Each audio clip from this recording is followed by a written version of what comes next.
Maranata familia, bienvenidos a otra presentación más de nuestro seminario Descubriendo el Apocalipsis, tu vida nunca será igual.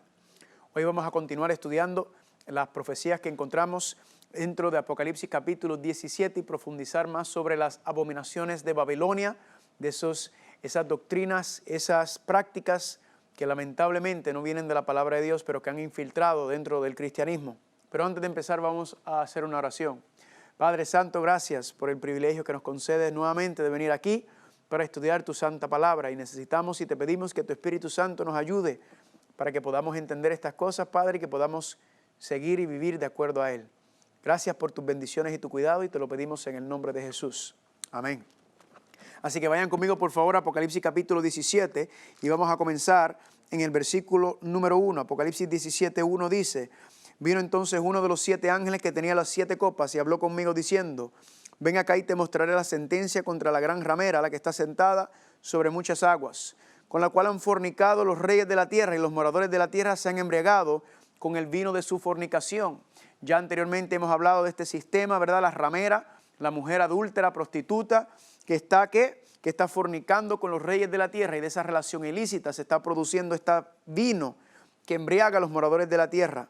Versículo 3, y me llevó el Espíritu al desierto y vi una mujer, una iglesia sentada sobre una bestia, Roma, escarlata, llena de nombres de blasfemia, que tiene 7 cabezas, los 7 montes y 10 cuernos, ¿verdad? Los poderes no de Europa, anteriormente sí, pero ahora estamos viendo en el tiempo final que van a ser todos los poderes de la tierra. Y dice versículo 4, y la mujer estaba vestida de púrpura y escarlata y adornada de oro, de piedras preciosas y de perlas, y tenía en la mano un cáliz de oro lleno de las abominaciones y de la inmundicia de su fornicación.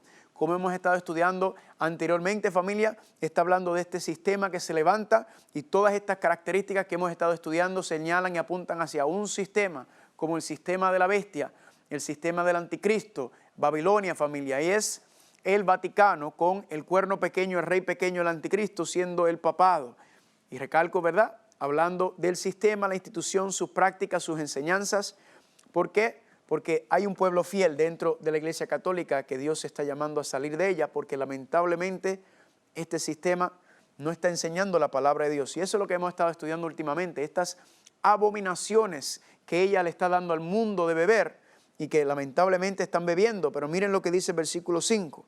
Y en su frente un nombre escrito, un misterio, Babilonia la grande, la madre de las rameras y de las abominaciones de la tierra. Así que ella, familia, no solamente está sentada y dominando los reyes de la tierra, sino que también ella tiene sus hijas, y sus hijas también, entonces dice la Biblia que son rameras, porque están haciendo ¿qué? Porque están participando de las mismas abominaciones que la madre.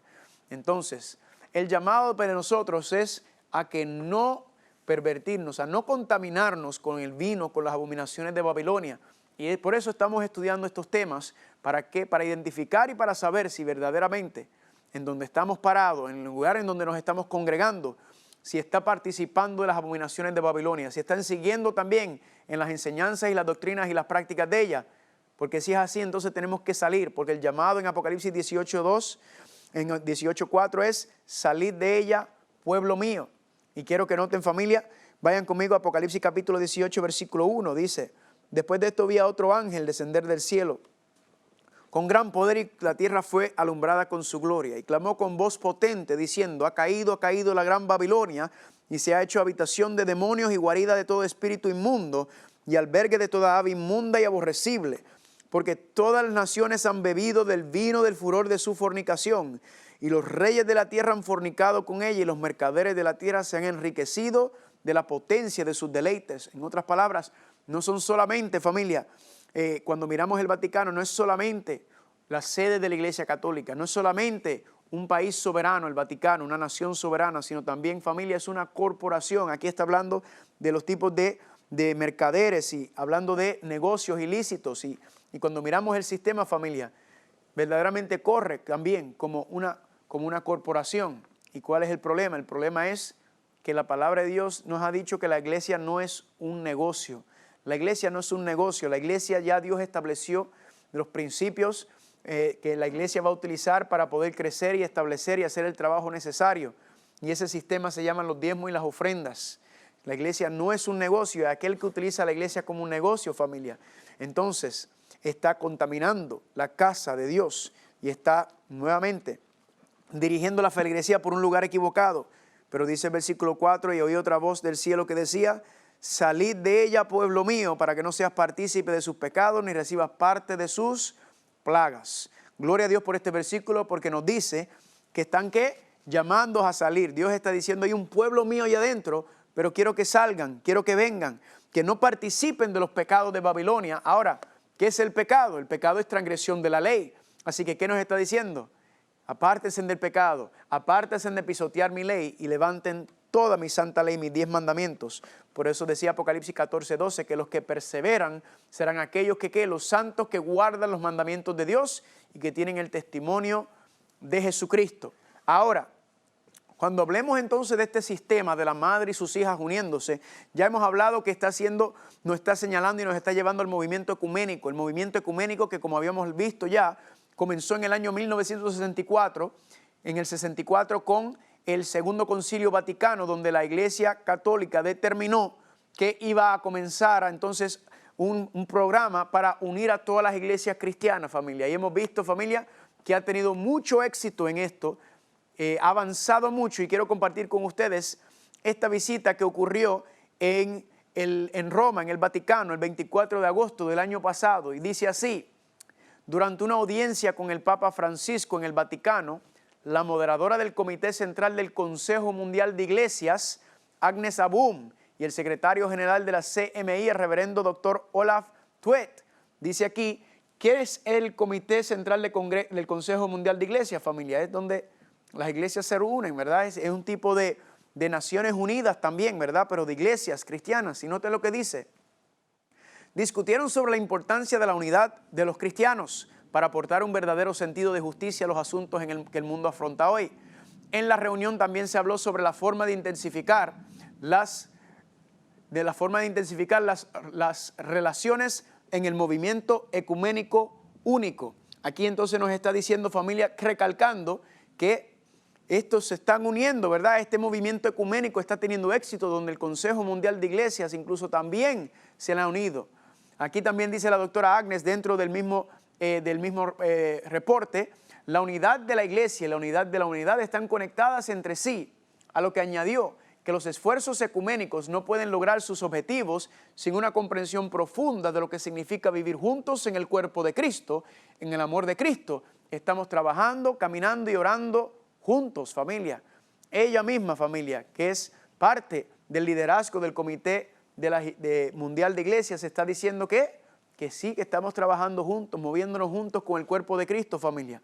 Y esto entonces nos está diciendo, familia, que las iglesias están unidas. Más adelante le voy a enseñar una lista de las iglesias que ya han firmado los acuerdos iniciales para la unificación total.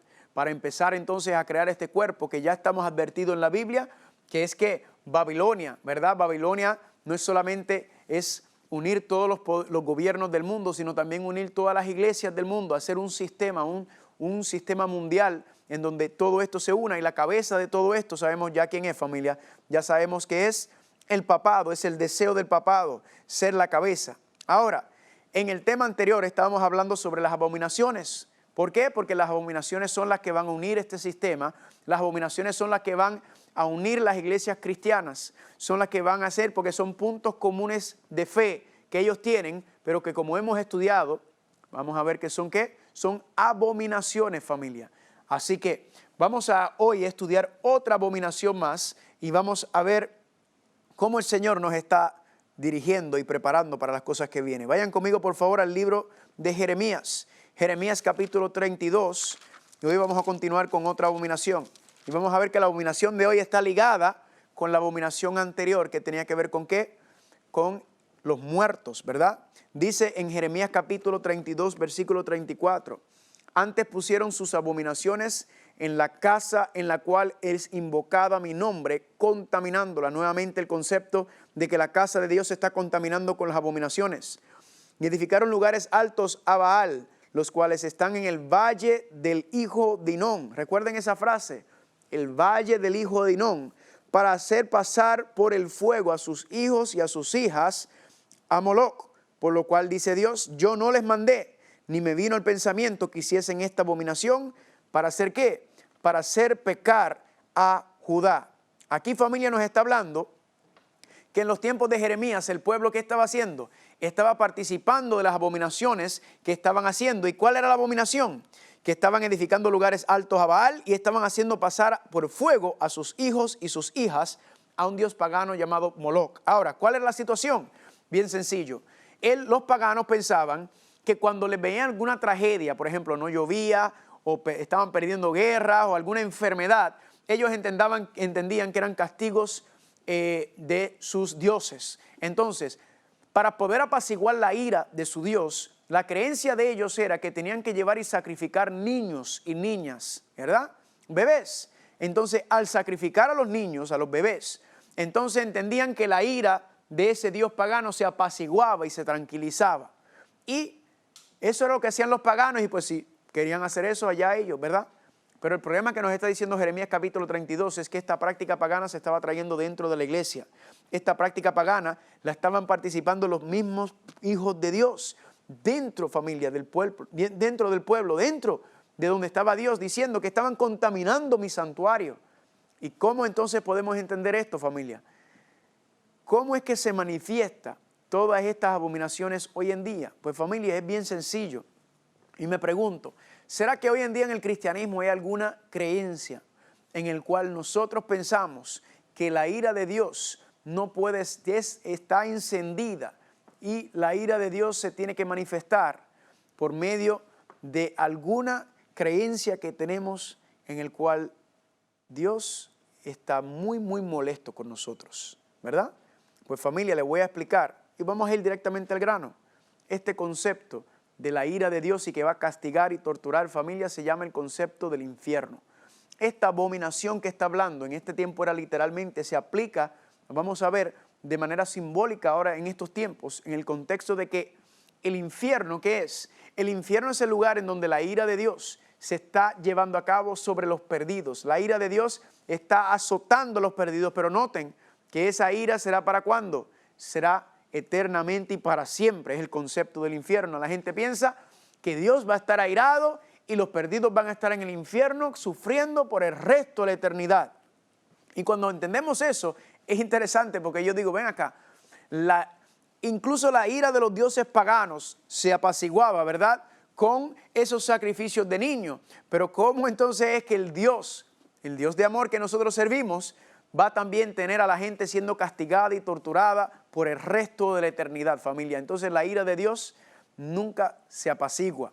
Ahora, ¿cuál es el problema con esto? Se lo voy a explicar bien claro. Cuando yo nací y me fui criándome, a mí me enseñaron este concepto también del infierno. A mí me dijeron, Carlos, si no te portas bien, puedes ir terminado en el infierno. Y el concepto era ¿para qué? Para que uno se portara bien, ¿verdad? El concepto era que uno se portara bien, pero yo soy demasiado rebelde. Y a mí, el creer en que si yo no me salvaba o si yo no me portaba bien, yo iba a ir a un lugar de un infierno para ser torturado por el resto de la eternidad. Familia, eso no me hizo a mí querer obedecer. Eso me hizo rechazar completamente a Dios. Yo decía, eso no puede ser un Dios de amor. Eso no es justo. ¿Cómo es que Dios podría hacerme eso? ¿Cómo que castigarme y torturarte? Porque mire, que cuando yo era chiquito yo me portaba mal y mi mamá me daba unos chancletazos con la correa y me daban y me castigaban. Pero la ira de mi mamá se apaciguaba. Mi mamá mostraba misericordia hasta cierto punto, ¿verdad?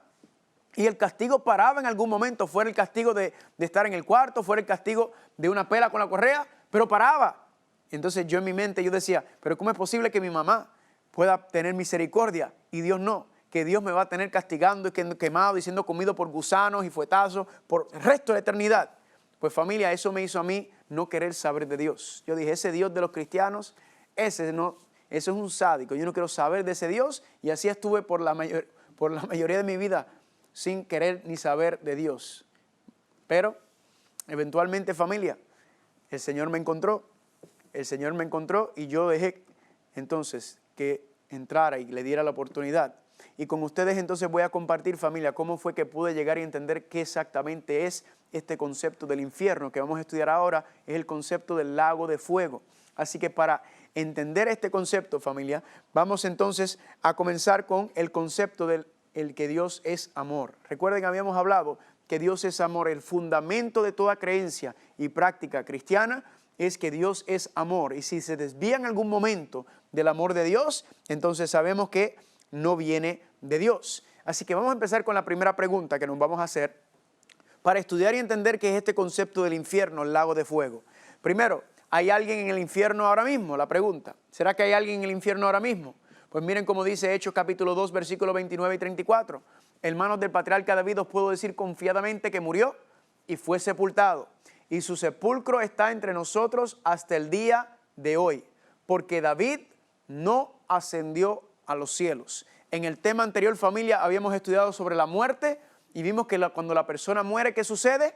Se separa, ¿qué cosa? El aliento de vida y el polvo de la tierra. ¿Y el ser humano en qué condición? Entonces nos dice que está durmiendo. El ser humano está durmiendo, está inconsciente. Cristo en Juan 11 dice claramente que Lázaro estaba durmiendo. Dice David, ese mismo versículo, cuando fuimos a Primera de Reyes 2:10, decía que David estaba en el sepulcro durmiendo, porque el que duerme está inconsciente, el que duerme no está participando de nada aquí. Vimos los versículos de Job que decía que el muerto no se levanta, no regresa a su casa, no está en donde está. Están durmiendo hasta el momento en que Cristo los resucita. Entonces, mire cómo dice 2 de Pedro, capítulo 2, versículo 9. 2 de Pedro 2:9 dice, sabe el Señor librar de tentación a los piadosos y reservar a los injustos para ser castigados, ¿cuándo? En el día del juicio. Noten, familia, que están en reserva los perdidos, están como en un lugar en donde están reservados para ser castigados. ¿Y qué lugar es ese, familia? Es la tumba. Están durmiendo, ¿verdad? Porque recuerda que habíamos leído que va a haber una resurrección, van a haber dos resurrecciones de hecho, uno para los justos y uno para los perdidos. Entonces, ahora mismo dice la Biblia que no hay nadie siendo castigado ni torturado, sino que decía ahí que el castigo vendrá en el día del juicio, en el final, ¿verdad? Cuando venga el juicio de los perdidos, el cual no estamos porque ya estudiamos que comenzamos con el juicio del pueblo de Dios, de aquellos que profesan ser cristianos. Así que están durmiendo, familia, no están por ahí. Ahora, ¿cuál será el castigo de ellos? Pues mire, yo quiero que me acompañe a Apocalipsis capítulo 20 para que lo leamos. ¿Cuál va a ser el castigo de los perdidos? Cuando serán levantados en la resurrección de los perdidos. Dice Apocalipsis capítulo 20. Dice en el versículo número 14, y la muerte y el Hades fueron lanzados ¿a dónde? Aquí está, al lago de fuego, que es la segunda muerte. Y el que no se halló inscrito en el libro de la vida fue lanzado al lago de fuego. Apocalipsis 21:8, pero los cobardes, los incrédulos, los abominables, los homicidas, los fornicarios, los hechiceros, los idólatras y todos los mentirosos tendrán su parte en el lago que arde con fuego y azufre, que es la muerte segunda. Aquí nos dice entonces, familia, que los perdidos, los que no se salvan, serán echados dentro del lago de fuego, que es la segunda muerte. ¿Y qué es la segunda muerte, familia? Pues si la primera muerte es dormir, porque en algún momento se levanta, la segunda muerte, familia, vamos a ver que es la muerte eterna. Es no estar vivo, porque recuerden que la inmortalidad del vivir para siempre es un regalo que Dios nos concede a nosotros por medio del árbol de la vida, como estudiamos en el tema anterior. Mira cómo Cristo lo dice en Juan capítulo 11, versículos 25 y 26. Jesús le dijo, yo soy la resurrección y la vida. El que cree en mí, aunque esté muerto, vivirá. En otras palabras, si tú mueres por la primera muerte, no te preocupes, porque vas a resucitar y Cristo te va a dar vida eterna. Y todo aquel que vive y cree en mí, noten que dice, no morirá como eternamente. Familia, Cristo nos está diciendo que no hay muerte eterna para los que creen en Él. ¿Por qué no hay muerte eterna para los que creen en Él? Porque van a ser salvos, porque van a ir ¿a dónde? Al reino de los cielos y van a estar comiendo del árbol de la vida. Por tanto, la muerte no volverá a tocarlos a ellos. Así que, ¿cuál es el regalo? El regalo es la vida eterna, no morir eternamente. ¿Y cuál es el castigo? El castigo es la muerte eterna. ¿Están conmigo? Por ejemplo, cuando nos preguntamos, ¿cuál es la paga del pecado? ¿Verdad? ¿Cuál es el castigo del pecado? Romanos capítulo 6, versículo 23 dice que la paga del pecado es una tortura en el infierno por el resto de la eternidad. No, eso no es lo que dice Pablo. dice que la paga del pecado es la muerte, familia. La paga del pecado no es ser torturado en un lugar en el centro de la tierra, donde el resto de la eternidad te van a estar los gusanos comiendo y vas a estar ahí quemándote con fuego y con sed, familia. Dice que la paga del pecado es la muerte. Vamos a pensar un momento. Si la paga del pecado es ser torturado en el infierno por la eternidad, usando esa lógica, entonces, ¿dónde se supone que estuviera Jesucristo? Porque la Biblia dice que Cristo pagó por nuestros pecados en la cruz del Calvario. Si la paga del pecado, entonces, es una tortura en el infierno por el resto de la eternidad, usando esa lógica, ¿en dónde tenía que estar Cristo? Pues tendría que estar también siendo torturado, pero sabemos que no, familia, que Cristo murió y pagó por nosotros el pecado, que es que la muerte eterna. Ya Él murió esa muerte eterna y aquellos que lo aceptan a Él no tienen que pasar por la muerte eterna. Y yo digo gloria a Dios por eso, porque recuerda, familia, que la eternidad, la inmortalidad es un regalo que Dios comparte con nosotros. La inmortalidad es el regalo que Dios le da a aquellos que lo aman, que lo honran, que lo obedecen.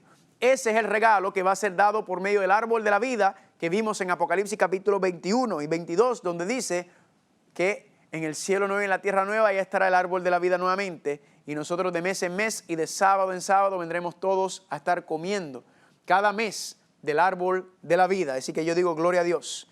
Pero hay un problema, y es que en la Biblia aparece la palabra infierno.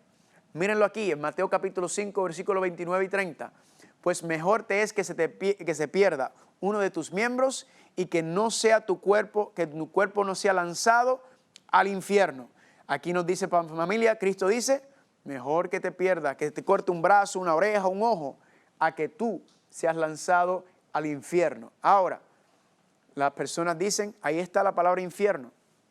Y sí, yo no estoy diciendo que la palabra infierno no está ahí, pero sí lo que estoy diciendo es que la Biblia no fue escrita en español ni en inglés. La Biblia fue escrita en hebreo y en griego. Y cuando usted va entonces y busca las palabras donde está la palabra traducida infierno, usted se va a encontrar que las palabras no tienen nada que ver con el concepto de infierno.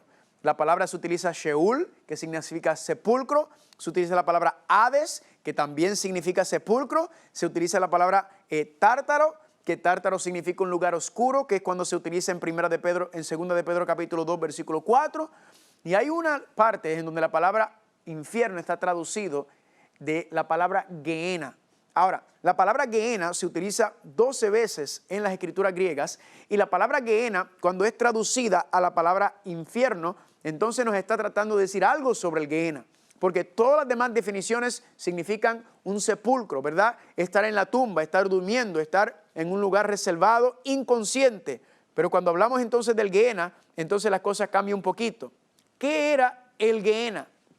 Pues noten que cuando Cristo le dice a los discípulos, mire, si ustedes siguen por ese camino, es mejor que se te pique, no literalmente, la mano, el ojo, no. Él está diciendo, mire, que cualquier cosa que te esté haciendo pecar, apártate de eso, porque si no, dice Cristo, tú vas a ser echado dentro del Gehenna. El Gehenna era un lugar literal, era el vertedero municipal de Israel en ese contexto, y era, familia, estaba localizado donde se tiraba la basura, los desechos, ¿verdad? Esto estaba al suroeste de Jerusalén. Era un lugar literal en donde el fuego lo tenían constantemente quemando, porque las personas venían a tirar su basura a ese lugar para que se quemara y destruyera. Inclusive, si usted no tuviera dinero para comprar una tumba, a usted entonces, a las personas que no lo tuvieran o a cualquier animal muerto, lo tiraban ahí, ¿para qué? Para que se consumiera y se destruyera. ¿Con qué propósito? Pues el propósito era, familia, que no se levantaran bacterias y todos los productos que surgen por medio de la contaminación y los cadáveres y los muertos. Entonces Cristo le está diciendo, si ustedes siguen así, ¿verdad? Aquel que no se aparte de su pecado va a ser echado dentro del Gehenna, del lago de fuego, que es el concepto que está hablando. Pero noten, familia, que el Gehenna, ese lugar, era un símbolo, era una representación del fuego que va a destruir al final. Era lo que Cristo le estaba hablando, era del lago de fuego que está mencionando en Apocalipsis, el lago de fuego, el Gehenna, ese lugar, el horno de fuego, todos diferentes conceptos que se utilizan, diciendo, si tú sigues como vas a ser echado. Ahora noten, familia, que si usted va al suroeste de Jerusalén ahora, usted va a encontrar el lugar en donde estaba el Gehenna, y vas a notar algo muy interesante, es que no hay nadie quemándose ahí. eso no se está quemando, ya paró. ¿Por qué? Porque el fuego sí lo consumió, sí destruyó lo que fue echado ahí, pero ya paró. Ahora mismo es un parque muy normal, ¿verdad? No es nada grande. Pero entonces, ¿qué pasó? ¿No es el infierno eterno, eternamente? Pues familia, es que lo que hace el fuego, lo que hace el lago de fuego es destruye y consume todo lo que se ha echado. No es que siga ahí siendo torturado y quemado, porque yo no sé usted, pero si usted agarra un lighter, un fósforo, y usted lo prende y usted pega el dedo, ¿cuánto tiempo usted puede estar con el dedo ahí pegado? No va a pasar más de 1 o 2 segundos, ¿verdad que no? Entonces, el concepto de que va a ser ahí torturado por el resto de la eternidad es como que verdaderamente eso es lo que Dios va a hacer, familia. Primero que nada, que aún la gente así dicen que uno no tiene un cuerpo, ¿verdad? Que es este concepto nuevamente del alma inmortal. Y tú dices, pero ven acá, ¿será que tendrá sentido esto? A medida que vayamos profundizando y viendo, nos damos cuenta que verdaderamente esto no tiene sentido. Y después cuando nos ponemos a preguntar, y entonces, ¿este concepto del infierno de dónde viene? Pues nuevamente, familia, este concepto del lugar de tormento eterno, familia, ¿viene de dónde?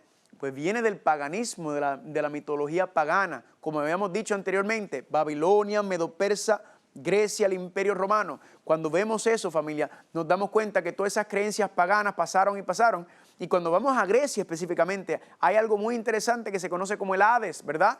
El Hades, o el dios Hades, también Plutón, es este concepto del dios que está encargado del mundo subterráneo, y él está allá. Y si usted se ve una imagen de Hades, usted lo ve con el palito de la barbecue, ¿verdad? El palito que representan a Satanás, donde quiera que va, que tiene ese palito. Porque ¿cuál es el propósito de ese palito?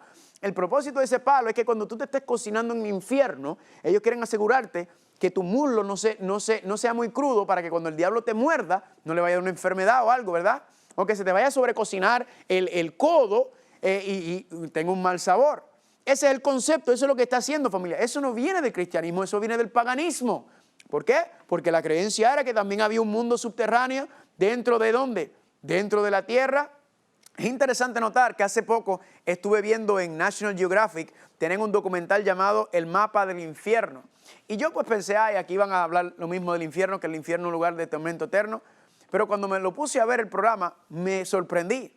Porque este programa secular empezó a explicar y a dar los orígenes de donde viene el concepto del infierno, que lamentablemente ha entrado en el cristianismo. Este concepto del infierno, familia, cómo comenzó con la mitología pagana y siguen la historia desde antes, desde Grecia, desde Roma también. ¿Y qué fue lo que pasó, familia? Que el Imperio Romano se cae, entran estas creencias dentro del cristianismo. ¿Por qué? Porque luego de la caída del Imperio Romano, entonces eventualmente llegó al estado de el Vaticano, que nosotros conocemos, y todas esas creencias. Y así fue como comenzó, familia. Usted puede encontrar en la Biblia donde habla de destrucción, de estar acabado. No habla de un tormento, de una tortura eterna. Eso no aparece en la Biblia, que usted va a ser torturado por el resto de la eternidad.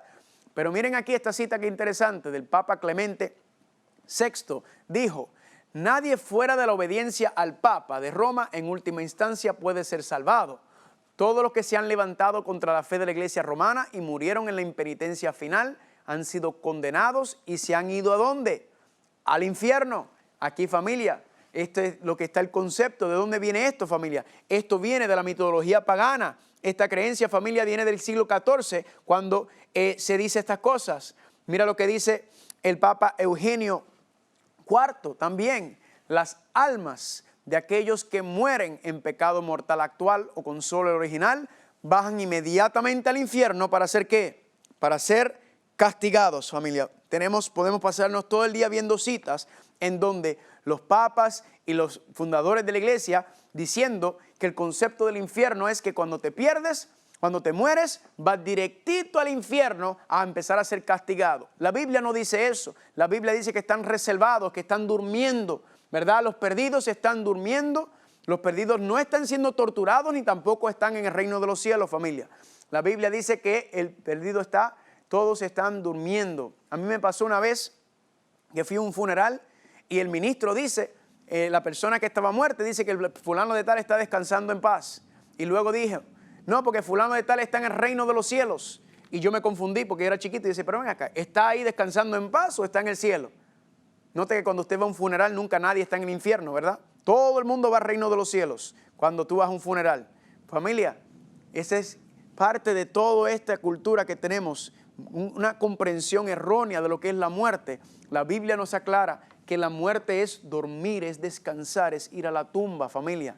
Y alguna gente me dicen entonces, pero tú me estás diciendo entonces que no va a haber una tortura eterna para los perdidos. Y te estoy diciendo que no, que cuando el perdido se pierde, cuando se ha destruido, no me malentiendan, no es que no estoy diciendo que no va a haber fuego, va a haber fuego, porque el lago de fuego es el lago de fuego. Pero ¿qué va a pasar? Van a ser destruidos y se acabó. No van a seguir viviendo porque el Gehenna no ha seguido, ¿verdad? Y la gente me dice, pero la historia del rico y el Lázaro, en Lucas capítulo 16, ahí está diciendo que ¿qué pasó? Que Lázaro cuando murió, Lázaro fue al cielo y el rico fue ¿a dónde? Al infierno. Y ahí estaba él, entonces estaba siendo quemado y estaba ahí, y Lázaro estaba ya en el seno de Abraham. ¿Y qué hizo qué hizo el rico? Fue y le dijo, por favor, pásame un vasito de agua, aunque sea unas gotitas de agua, que tengo una sed que me estoy muriendo aquí en el infierno. Familia, ¿será eso verdad? Ya estudiamos este concepto. ¿Será que los que se salvan van al cielo y al infierno? Ya sabemos que no. ¿Será que el cielo y el infierno se están mirando? Pues si no existe, ¿cómo se van a estar mirando? Mucho menos van a estar los salvados mirando hacia abajo y los perdidos mirando hacia arriba, mirando lo que está en el cielo, familia. No, familia, eso es una parábola, familia, es una enseñanza. Y hay muchas enseñanzas que salen de ahí. Más adelante le voy a explicar uno de los cumplimientos proféticos de esa parábola, y está hablando del momento cuando todos los salvados que estén dentro de la ciudad y todos los perdidos fuera de la ciudad se estén mirando, y va a caer el lago de fuego para destruir y acabar todo. Pero ese concepto, familia, bíblicamente, familia, usted no lo encuentra. Y la gente me pregunta, pero ven acá, en la Biblia habla del fuego que nunca será apagado. Míralo aquí, Marcos capítulo 9, versículo 43. Y si tu mano te es ocasión de caer, córtala, dice. Mejor te es entrar en la vida manco que teniendo dos manos e ir ¿a dónde? Ir al infierno. Ahí está la palabra Gehenna, al fuego que nunca será apagado. Aquí me dicen, Carlos, claramente dice Cristo ahí que el fuego del infierno, del Gehenna, si tú quieres decir, entonces nunca será apagado. Ok, ahora mi pregunta es, ¿no será que en la Biblia en otras partes habla del fuego que nunca se apaga? ¿Verdad? Sí, claro que sí, familia. En muchas partes de la Biblia menciona y habla del fuego que nunca se apaga, que nunca será apaciguado. Vayan conmigo un momento a Jeremías, le quiero enseñar uno. En Jeremías, en el libro de Jeremías, vayan conmigo al capítulo 17. Aquí aparece el concepto del fuego que nunca se apaga. Y miren lo que dice Jeremías capítulo 17, versículo 27. Dice Dios al pueblo, pero si no me oyeren para santificar el sábado y para no traer carga ni meterla por las puertas de Jerusalén en el día de sábado, yo haré descender fuego en sus puertas y consumirá los palacios de Jerusalén. Y noten lo que dice Dios, no se apagará. Dios dice claramente que ¿qué va a pasar? Que Dios va a enviar fuego a Jerusalén si ellos seguían pisoteando su sábado, si ellos seguían pisoteando su santa ley. Familia, interesante que lo que le pasaba al pueblo de Dios anteriormente se parece mucho también en el tiempo final, que Dios nos está diciendo, ¿por qué están pisoteando y profanando mi sábado? Pero el contexto dice que Dios dijo que iba a encender fuego del cielo. Yo haré descender fuego en sus puertas y consumirá los palacios de Jerusalén y no se apagará. Ahora, ¿se cumplió o no se cumplió lo que pasó por la desobediencia del pueblo? Sí, ocurrió. ¿Fue destruido o no fue destruido Jerusalén? Sí. Inclusive si lo quieres leer, ya habíamos leído algo parecido, pero en Jeremías capítulo 52, el cumplimiento de esa profecía, dice aquí, versículo 13, y quemó la casa del Señor y la casa del rey y todas las casas de Jerusalén y destruyó con fuego todo edificio grande. Aquí nos dice que Jerusalén fue destruido, fue quemado, pero le hago una pregunta, ¿está Jerusalén todavía quemándose en el día de hoy?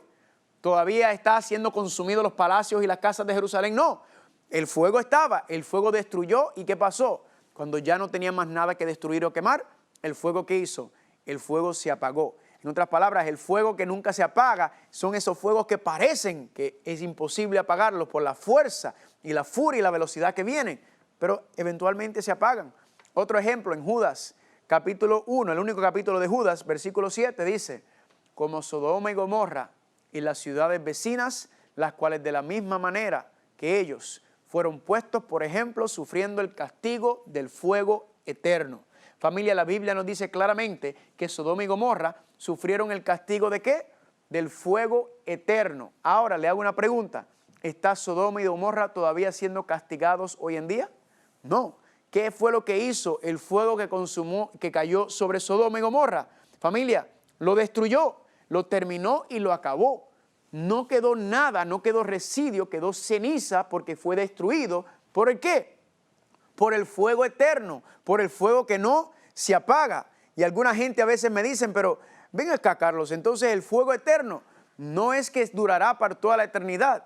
Hay algo muy lindo del fuego eterno que veremos muy pronto, que tiene una aplicación en este contexto, familia.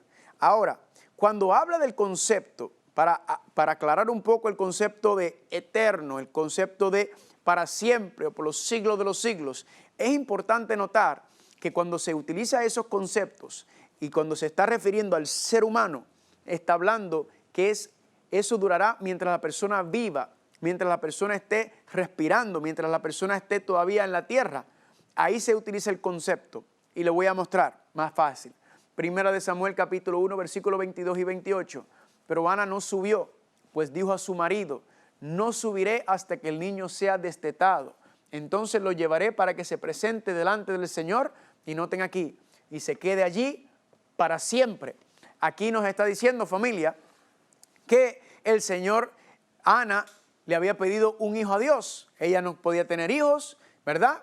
Y ella le dijo, Dios, si tú me das un hijo, yo te lo voy a dedicar a ti, te lo voy a llevar al santuario para que esté ahí ¿hasta cuándo? Para siempre, dijo ella. Y efectivamente Dios le dio un hijo a ella, que se llamaba Samuel. Y Samuel, ¿qué pasó, familia? Samuel fue dedicado al servicio, sacerdote y juez. Y Samuel, familia, ahí sirvió al Señor. Pero pregunta, ¿está Samuel todavía en el santuario sirviendo? No, porque ¿qué le pasó? Porque murió. Pero es que decía el versículo que era para siempre. Porque el concepto de para siempre, cuando se está hablando del ser humano, del pecado en este mundo, en esta tierra, que conocemos, es hasta que ¿qué? Hasta que esté vivo, hasta que esté consciente. Y mira cómo lo confirma el mismo versículo, en el mismo capítulo, el versículo 28, dice, por lo cual yo también lo he dedicado al Señor, y noten aquí, todos los días que viva estará dedicado al Señor. Familia, en el versículo 22 decía que era para siempre, y ahora especifica y aclara qué significa para siempre. Significa que ¿qué? Todos los días que esté ¿qué? Que esté vivo, familia. El concepto del eterno y el literal no está hablando literal en ese contexto para nosotros, sino que está hablando para siempre. Cuando habla del pecado es hasta que esté vivo, mientras esté consciente. Ese concepto de para siempre, familia, nosotros lo utilizamos también eternamente, para siempre. Por ejemplo, si usted va al banco y usted llega al banco y la fila está kilométrica, ¿verdad? Y alguien lo llama y ¿qué tú dices? Ay, estoy aquí en una fila eterna. Familia, usted no está literalmente, va a estar eternamente en esa fila. Lo que le está diciendo es que ¿qué? Que la fila está larga y va a estar mucho tiempo. Ojo, ¿no le ha pasado que usted le ha prestado dinero a alguien? Y cuando otra persona se entera, le dijiste, mira, tú le prestaste dinero a fulano. Sí, ese dinero lo vas a estar esperando por los siglos de los siglos. ¿Por qué? Porque la persona es mala paga, no le paga para atrás. Eso es el lenguaje figurado que nosotros utilizamos, muy común en todas las cosas de la vida, ¿verdad? Utilizamos lenguaje figurado y eso es lo que está hablando aquí. Cuando la Biblia habla de para siempre, de por los siglos, en el contexto de esta tierra, del ser humano, del pecado, es mientras esté vivo. Ese fuego seguía, nunca se apagaba hasta que no tenía más nada que pagar. Cuando Cristo le dice, tú serás echado en el Gehenna era un símbolo del fuego que va a destruir a los perdidos, pero no será para siempre, no será eternamente, sino que simplemente dejará de existir y dejará de ser. Ahora, quiero leerle el concepto del fuego eterno cuando lo miramos desde la perspectiva de Dios, porque aquí entonces toma otra dimensión más interesante. Vayan conmigo, por favor, a Éxodo capítulo 24. Quiero que vean esto, Éxodo capítulo 24, porque ahora quiero enseñarles lo que significa el fuego eterno en el contexto de cuando Dios lo hace. Éxodo capítulo 24, versículo número 15. Mira lo que dice aquí. Entonces Moisés subió al monte y una nube cubrió el monte. Y la gloria del Señor reposó sobre el monte de Sinaí. ¿Qué fue lo que reposó sobre el monte Sinaí? La gloria de Dios. Y la nube lo cubrió por 6 días. y al séptimo día llamó a Moisés de medio de la nube. Escucha lo que dice el 17. La apariencia de la gloria de Dios era como fuego consumidor en la cumbre del monte a los ojos de los hijos de Israel. Aquí dice, familia, que cuando ellos miraron, la gloria del Señor reposó sobre el monte. Y dice que la gloria de Dios, la apariencia de la gloria de Dios ante los ojos del pueblo eran como ¿qué? Eran como fuego consumidor, familia. Lo que significa que la gloria de Dios, que es eterna, entonces entendemos por qué se llama fuego eterno cuando viene de Dios. ¿Por qué? Porque, familia, está hablando de la gloria de Dios y ya vimos que la gloria de Dios consume y destruye todo aquello que no sea puro, todo aquello que no sea limpio ante la presencia santa de Dios se destruiría. Familia, ¿qué hace el fuego? El fuego hace dos cosas. El fuego o puede destruir o el fuego puede purificar.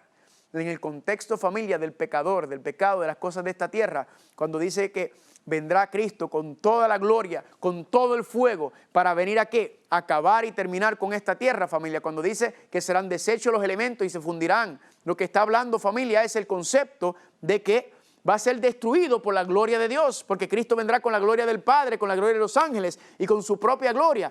Y eso se va a acabar, familia. Aquí dice que la gloria de Dios es fuego consumidor. Ahora viene algo más interesante aún, porque si la gloria de Dios es fuego consumidor ante el pecador, la pregunta es entonces, ¿quién podrá morar o quién podrá estar en la gloria de Dios? ¿Quién podrá estar en el fuego consumidor? Le voy a decir algo que a veces la gente lo choca. No serán los perdidos los que van a estar en el fuego eterno. No serán los perdidos que estarán en las llamas abrasadoras del fuego eterno de Dios. Porque el concepto es que el perdido va a estar en el fuego eterno siendo quemado y torturado por toda la eternidad. Y no es así. El perdido, ¿qué sucede? El perdido va a ser echado al lago de fuego y va a ser destruido, la segunda muerte, y se acabó. Pero noten quiénes son los que van a poder morar en las llamas eternas, en el fuego eterno de la presencia de Dios. Dice Isaías capítulo 33, versículos 12, 17 al 19. Y los pueblos serán calcinados como espinos cortados que son quemados en el fuego. Aterrados están los pecadores en Sión. El temblor se ha apoderado de los impíos. ¿Quién de nosotros morará con el fuego consumidor? ¿Quién de nosotros habitará en dónde? En las llamas eternas. La pregunta es, ¿quiénes son los que van a poder estar en la presencia de Dios, en la gloria de Dios, en el fuego consumidor? ¿Quién va a poder morar en las llamas eternas, que es la presencia de Dios, que es la gloria de Dios? Y la contestación es, el que anda en justicia y habla con sinceridad, el que rehúsa la ganancia injusta y se sacude las manos para que no retengan soborno, el que se tapa los oídos para no oír de derramamiento de sangre y cierra los ojos para no ver el mal, ese morará en las alturas y sus ojos contemplarán al Rey en su gloria. Gloria sea el nombre de Dios, familia. La Biblia dice que ¿quiénes son los que van a poder morar en la presencia santa de Dios, en la gloria de Dios por el resto de la eternidad? No son los perdidos, son los salvados. Pero noten, familia, que la gloria de Dios no va a consumir y destruir. ¿Por qué? Porque tendremos el carácter de Dios. Los pensamientos, los sentimientos, los deseos serán a un reflejo, una semejanza del carácter de Dios. Y no seremos destruidos, familia. Al igual que Daniel, cuando vimos en Daniel capítulo 3, dice que los tres hermanos de Daniel fueron echados dentro del lago de fuego, ¿verdad? Perdón, del horno de fuego, el mismo concepto, horno de fuego, lago de fuego. Y dice que Nabucodonosor cuando miró y vio que, dijo, espérate, yo eché 3 allá adentro, porque yo veo 4. Y dice, ¿ese cuarto se parece a quién? Al Hijo de Dios. Familia, y ese fuego no los tocó a los muchachos, ni un pelito, ni nada se quemó. ¿Por qué? Porque ellos, ¿dónde estaban? Ellos estaban en el fuego eterno. Ellos estaban en la presencia de Dios cuando Cristo los fue a salvar. Y yo digo, por eso, gloria a Dios, familia. Así que, ¿quiénes quieren morar en las llamas eternas, en el fuego, en la gloria de Dios? Pues yo sí, pero yo no tengo miedo porque yo sé que Dios nos va a dar un cuerpo nuevo y no seremos consumidos. La gloria de Dios al pecador para ese fuego eterno. Pero familia, estaremos morando en esa presencia, en la presencia de Dios por toda la eternidad. Ese es el deseo y el anhelo. Pero ¿y qué va a pasar con los perdidos, familia? ¿En qué va a ser el destino de los perdidos? Pues miren cuán claro lo dice. Salmos 92, versículos 6 y 7. El hombre necio no sabe y el insensato no entiende, que brotan los impíos como la hierba Pregunta, ¿cuándo brotan los impíos? Pues en la resurrección de los condenados, en la resurrección de los perdidos es cuando brotan. Y florecen todos los obradores de iniquidad. ¿Para ser qué? ¿Torturados para siempre? No, familia. Para ser destruidos para siempre. La Biblia dice que serán destruidos. ¿Y qué parte de destrucción queda todavía? No queda nada, familia. Todo se queda. Todo termina, familia. Ese es el resultado del fuego eterno. El fuego eterno destruye, consume y se acabó. No es una tortura eterna en un lugar infernal por el resto de la eternidad, familia, como tenemos y creemos. Y a mí me entristece mucho cuando yo me encuentro con cristianos que escuchan este tema y ¿sabe lo que dicen? Ay, eso no es justo. Deberían estar en el infierno, ser castigados por el resto de la eternidad. Y yo digo, ¿y en dónde está la misericordia de Dios? Yo no quisiera que nadie estuviera sufriendo por toda la eternidad. Cuando yo escuché este tema y cuando yo comprendí verdaderamente qué era el lago de fuego, que es la muerte final, la muerte de que no vendrá más, no hay, familia, tres opciones, son dos opciones, o la vida eterna o la muerte eterna. Y si yo decido no seguir y servir al Señor, el Señor me va a quitar lo que me dio, que es la vida, familia. Por eso, familia, hablamos del árbol de la vida, porque es que no hay nadie inmortal si no come del árbol de la vida. La inmortalidad es un regalo que Dios le da. Por lo tanto, aquellos que no están comiendo del árbol de la vida dejan de existir y ya. Y sí va a haber un lago de fuego, pero los va a destruir y se acabó. No van a seguir siendo torturados por toda la eternidad. La recompensa eterna es la vida eterna con Dios. El castigo eterno, ¿cuál es? Es la muerte eterna, la segunda muerte del cual usted no se levanta más y se acabó. Ahora, yo no conozco a nadie que quiere pasar por esa muerte eterna. Yo quiero estar, familia, yo quiero tener la vida eterna. Así que, por eso, familia, le entrego mi vida al Señor. Le entrego mi vida al Señor por el gran sacrificio, la gran entrega, la gran humillación que hizo Cristo por mí. Cuando veo esa manifestación de amor, ¿cómo no servir a un Dios así, familia? Y encima de eso, me está diciendo que me va a dar la vida eterna, que me va a dar comer del árbol de la vida para no morir. Yo digo gloria a Dios por eso. Ahora, ¿y el diablo? Ya sabemos que los perdidos, dice la palabra de Dios, serán destruidos, ¿verdad? Pero ¿y el diablo? ¿Será que el diablo, verdad? Cuando tú oyes el concepto del infierno como está presentado, el diablo es el que está encargado del infierno, ¿verdad? Él está allá abajo, jaja, con el palito de la barbecue, para que la gente se queme. Entonces el diablo, familia, no va a estar castigado. El diablo va a disfrutar por el resto de la eternidad porque él está encargado de que la gente sea destruido y acabado. Pues miren lo que dice Ezequiel capítulo 28, versículo 18 al 19. Te puse en ceniza sobre la tierra, a los ojos de todos los que te miran. Para siempre dejarás de ser. La Biblia dice, familia, cuando habla de Lucifer en Ezequiel 28, si recuerdan a principio de este seminario, decía que él será hecho ceniza, que para siempre dejará de ser. Familia, Lucifer será ¿qué? Lucifer será destruido, no existirá más. Satanás no va a volver a levantarse. Hebreos capítulo 2, versículo 14. Así que por cuanto los hijos participaron de carne y sangre, él, Cristo Jesús, también participó de lo mismo. ¿Para qué? Para destruir por medio de la muerte al que tenía el imperio de la muerte. ¿Esto es quién? El diablo. Familia, dice claramente la profecía, dice claramente la Biblia que el diablo será destruido. Dice que Cristo lo va a destruir. No va a existir más ni él, ni el imperio de la muerte. Por eso dice Apocalipsis capítulo 20, que hasta la muerte será echados en el lago de fuego, el Hades, el sepulcro. Ya nunca va a haber más muerte, nunca va a haber más sufrimiento. ¿Por qué? Porque se acabó todo esto, familia. Ahora le pregunto, está claramente dicho en la Biblia que el diablo será destruido, que no existirá más, que dejará de ser. Pero nosotros los seres humanos, ¿estaremos entonces siendo torturados y castigados por el resto de la eternidad? ¿Le parece eso, familia, justo? No, para nada. ¿Por qué? Porque si alguien tiene que sufrir, ¿es quién? Es el diablo. Y sin embargo la profecía dice, la Biblia dice que dejará de ser, que será destruido, que será acabado. Familia, entonces podemos llegar a la conclusión lógica, bíblica, de que así como el diablo, que fue el que empezó todo esto, que es el que más debería ser castigado, no va a existir más y va a ser destruido, así también los perdidos van a ser destruidos y no existirán más. No se levantarán más, familia. Y yo le pregunto, ¿será que esto lo que Dios quiere? ¿Será que Dios quiere la muerte? No, familia, Dios no quiere la muerte para ningún ser humano. Dios no quiere, Dios quiere morar con cada uno de nosotros. Nosotros somos sus hijos, sus hijas, sus seres creados. Él nos ama y Él quiere que vivamos con Él. Y dice Ezequiel capítulo 33, versículo 11, vivo yo, dice el Señor, que no quiero la muerte del impío, sino que se vuelva el impío de su camino. ¿Y que qué? Y que viva. Y mira a Dios clamando, volveos, vuélvanse de vuestros malos caminos y vengan hacia donde mí. Dios no quiere la muerte, familia. La Biblia dice que es la obra extraña del Señor, es la destrucción de los impíos. Dios no quiere que nadie se pierda. Dios dice, yo sé los planes que tengo para ti. Yo sé lo que tengo planes buenos, un futuro y una esperanza. Yo no quiero la destrucción. Y por eso en Juan capítulo 3, versículo 16 dice, porque de tal manera amó Dios al mundo, ¿verdad? Que envió a su Hijo unigénito para que todo aquel que en Él crea, ¿qué cosa? No se pierda, no perezca, sino que ¿qué? Que tenga vida eterna, familia. Ese es el regalo que Dios tiene para nosotros. Y cuando vamos a Apocalipsis capítulo 21, quiero que vayas conmigo, por favor, y lo leas conmigo. Lo hemos leído varias veces durante esta semana. ¿Por qué? Durante este seminario. ¿Por qué? Porque, familia, el propósito y la idea es que entendamos y veamos las bendiciones y las promesas que Dios tiene para nosotros.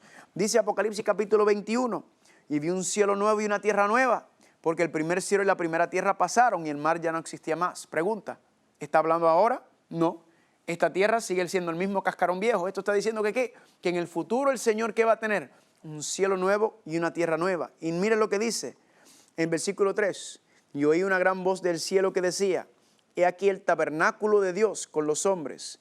Él morará con ellos y ellos serán su pueblo y Dios mismo estará con ellos como su Dios. Aquí está hablando de la morada de Dios. Estaremos viviendo en la presencia de Dios nuevamente como Adán y Eva en el principio. Estaremos morando en la gloria de Dios. Estaremos cubiertos por su gloria nuevamente. Que claro, esa gloria ante los ojos del pecador parece fuego consumidor y destruye. Pero eso no va a haber un problema en el cielo nuevo y en la tierra nueva porque ya no va a haber nada impuro, familia. No va a haber contaminación, no va a haber pecado. Nada de eso existirá. ¿Y qué dice el versículo 4? Enjugará Dios toda lágrima de los ojos de ellos y ya no habrá muerte, ni habrá más llanto, ni clamor, ni dolor, ni sufrimiento, ni tortura. Familia, la Biblia dice claramente que no va a existir ya llanto, sufrimiento, clamor y dolor. ¿Por qué? Porque, familia, los perdidos, después que se levanten en la resurrección de los perdidos, que vamos a estudiarlo más adelante, dice la Biblia que descenderá fuego del cielo. Lo que pasó en Sodoma y Gomorra es una representación, ¿verdad? Es una representación literal, local que pasó en Sodoma y Gomorra, pero esta vez, ¿cómo pasará?